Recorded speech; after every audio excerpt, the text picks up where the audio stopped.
అందరికీ నమస్తే అండి.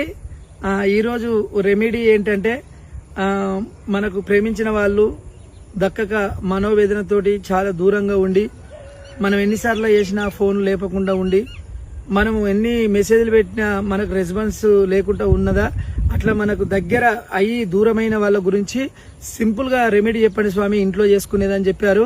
అలాంటి దానికి బిర్యానీ ఆకు ఉంటది కదండి, ఎండుది బిర్యానీ ఆకు తీసుకొని అది ఉదయం గాని సాయంత్రం వేళలో గాని, ఉదయం అంటే 7 లోపట, సాయంత్రం అంటే 7 తర్వాత మనము తలంటు స్నానం చేసుకొని పసుపు ఉంటది కదా, ఒక అర స్పూన్ అంత పసుపు తీసుకొని తడిపి దాన్ని బాగా బిర్యానీ ఆకు రాయాలి. రాసి ఎవరైతే మనకు దూరం అవుతున్నారో ఆ వ్యక్తి పేరు రాసి దాన్ని బూడిది చేయాలి, అంటే కాల్చేయాలి. కాల్చేసిన తర్వాత దాన్ని తీసుకొని మనం సంకల్పం చెప్పుకోవాలి. ఏంటిది, ఆ మనిషి మనకి ఇదివరకు పాత లెక్క ఎట్లా ఉన్నాడో అట్లా ఉండాలని సంకల్పం చెప్పుకొని దాన్ని తీసుకొని వెళ్ళి పారేటి గంగలో పడేయాలి, లేదంటే చెట్ల మొదట్లో వేసి వాటర్ పోయాలండి. ఈ పరిణామం చేసుకుంటే మీరు కరెక్ట్ గా అవుతుంది, మీరు అనుకున్న గమ్యానికి చేరుతారు. అందరికీ నమస్తే.